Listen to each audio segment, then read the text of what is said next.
Assalamualaikum. Di video kali ini saya akan menjelaskan tentang prinsip-prinsip desain interface yang dikemukakan oleh Ben Shneiderman melalui bukunya Designing the User Interface. Ada 3 prinsip utama dalam mendesain center muka pengguna. Prinsip yang pertama yaitu kenali perbedaan. Prinsip yang kedua yaitu menggunakan 8 aturan emas. Kemudian prinsip yang ketiga yaitu mencegah kesalahan. Kita mulai dari prinsip yang pertama yaitu kenali perbedaan. Nah, perbedaan yang dimaksud di sini adalah perbedaan dari jenis-jenis pemakai. Nah, kita tidak bisa menyamaratakan kemampuan pengguna dalam menggunakan aplikasi komputer. Jadi pengguna-pengguna ini bisa saja ada yang kurang mampu menggunakan sistem, bahkan ada yang sangat expert. Nah, tetapi kita bisa mengelompokkan jenis-jenis pemakai ini ke dalam 3 kategori, ya, yaitu yang pertama adalah novice atau first time user. First time user ini adalah orang yang masih baru pertama kalinya menggunakan aplikasi. Jadi sebelumnya belum pernah menggunakan aplikasi komputer. Dan sebutan lainnya dari novice atau first time user ini juga disebut dengan beginner. Kemudian di user yang kedua itu ada knowledgeable intermediate user. Nah, ini adalah user yang sudah pernah menggunakan aplikasi sebelumnya, sudah terbiasa menggunakan komputer di kehidupan sehari-hari dalam pekerjaan, tetapi belum mahir dalam penggunaan komputer. Kemudian yang ketiga itu ada expert frequent user. Nah, ini adalah pengguna yang sudah mahir, yang sudah sering menggunakan aplikasi komputer, bahkan aplikasi yang kompleks sekalipun. Nah, untuk ketiga jenis pengguna ini kita harus memperhatikan jenis penggunanya untuk membuat rancangan antarmuka. Untuk novice atau first time user, kita ada tiga hal yang perlu kita perhatikan, yaitu yang pertama batasi jumlah pilihan. Nah, untuk jenis pengguna ini jangan terlalu banyak pilihan di menu-menu yang ada di aplikasi. Jadi cukup yang simple saja, jumlah pilihannya sedikit. Kemudian berikan umpan balik yang informatif, seperti contohnya pada saat menyimpan sebuah dokumen, diberikan pesan atau umpan balik dokumen telah tersimpan. Kemudian selain itu juga sebaiknya kita buat manual dan tutorial online yang efektif, seperti dalam bentuk dokumen ataupun dalam bentuk video. Nah, bagaimana rancangan untuk novice user ini atau first time user? Nah, contohnya di sini ada beberapa tampilan yang sangat sederhana dengan menu-menu yang simple, pilihan-pilihan yang sekali klik, dan juga ada contoh untuk feedback atau umpan balik tadi pada saat user melakukan satu aktivitas di aplikasi. Kemudian untuk pengguna yang kedua yaitu knowledgeable intermittent user. Nah, untuk jenis pengguna ini kita harus perhatikan yaitu sistem menu harus rapi, ya, jadi tidak berantakan, dan juga konsistensi, seperti contohnya misalnya menu untuk drop down menu atau menu strip itu selalu diletakkan di bagian atas karena itu salah satu bentuk yang paling umum, ya, bentuk yang standar. Kemudian juga konsistensi. Nah, konsistensi ini sangat penting. Ada 3 hal yang perlu diperhatikan dalam konsistensi. Yang pertama itu untuk tata letak. Ya, letaknya itu harus di tempat yang sama. Jadi kalau misalnya di satu form tombol save-nya itu di bagian bawah, maka di form yang lainnya tombol save itu juga diletakkan di bagian bawah. Kemudian juga konsisten dalam penggunaan bahasa. Nah, kalau di satu form itu menggunakan bahasa Inggris, di semua form juga harus menggunakan bahasa Inggris. Jangan dicampur-campur bahasanya. Kemudian juga selain itu, penggunaan icon-icon juga harus tetap. Nah, misalnya contohnya icon gunting itu untuk cut. Nah, ini harus digunakan di menu manapun dia icon gunting ini untuk cut. Tidak digunakan untuk fungsi yang lain. Selain itu juga harus jelas antarmukanya, ya, jadi tidak terlalu bertele-tele, kemudian juga tidak terlalu kompleks gitu, tetapi rapi dan jelas. Selain itu juga harus ada perlindungan dari bahaya karena eksplorasi fitur. Nah, untuk knowledgeable intermittent user, karena ini dia adalah pengguna yang sudah pernah menggunakan sistem sebelumnya, maka akan sangat rentan sekali untuk yang namanya eksplorasi. Jadi biasanya user akan coba-coba, akan klik ini, klik itu. Nah, sistem kita ini harus bisa memberikan perlindungan dari bahaya karena eksplorasi fitur, misalnya dengan memberikan tombol undo. Jadi pada saat user melakukan kesalahan masih bisa dikembalikan lagi ke keadaan sebelum terjadi kesalahan.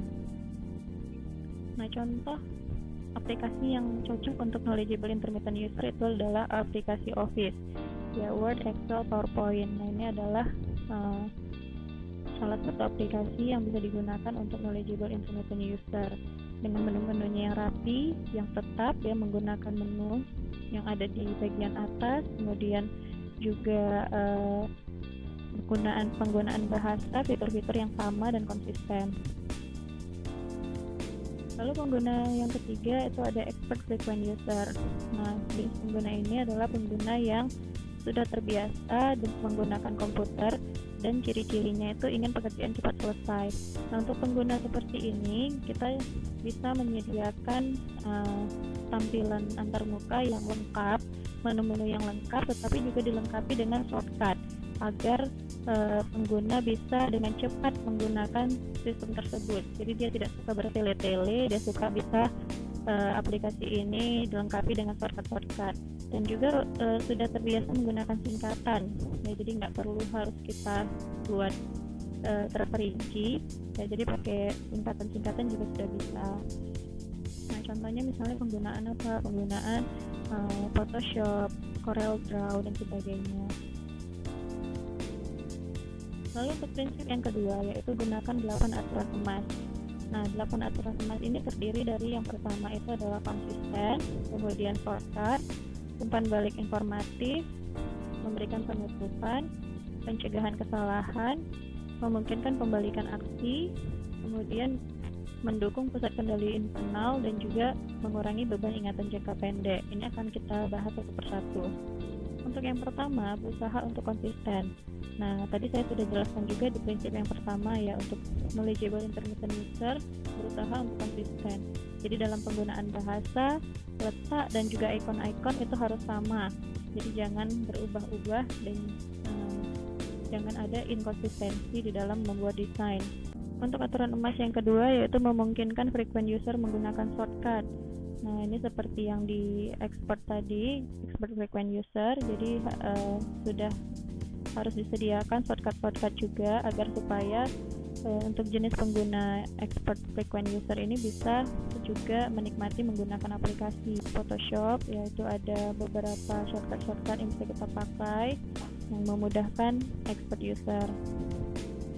Lalu yang ketiga, memberikan umpan balik yang informatif. Sebagai contoh, pada saat dilakukan penyimpanan, ada pesan yang dimunculkan di aplikasi bahwa data telah berhasil disimpan.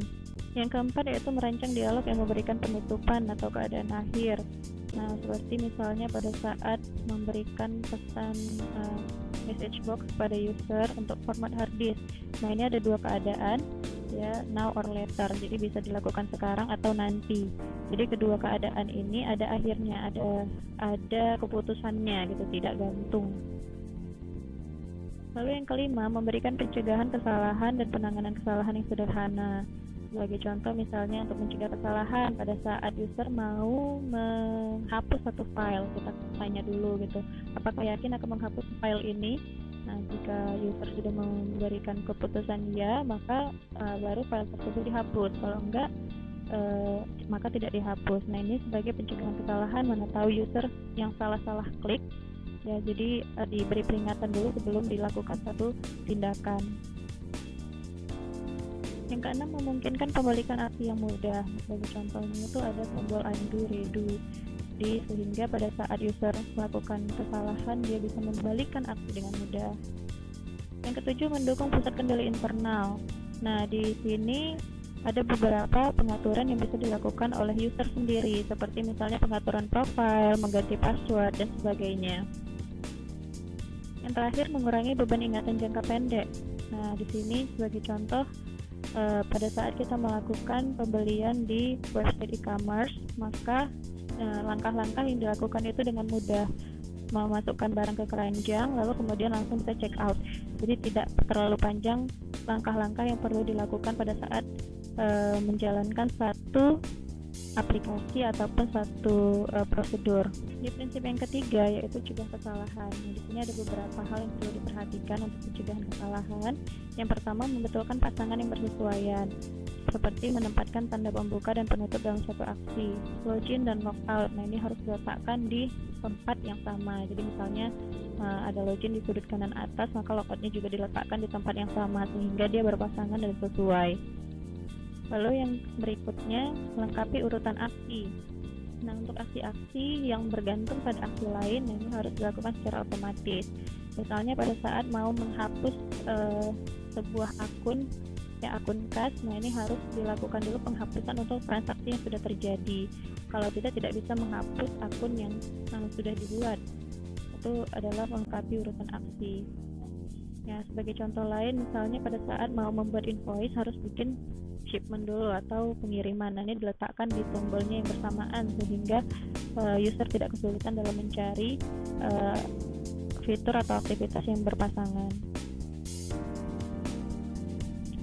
Kemudian yang berikutnya, membetulkan perintah. Nah, ini mengenali kekurangan perintah dan melengkapinya. Seperti contohnya di Google, pada saat kita mencari sesuatu, maka kalau pengetikan kita kurang, dia akan melengkapinya. Jadi ada autocomplete, kemudian juga ada autocorrection, atau membetulkan pengetikan yang salah.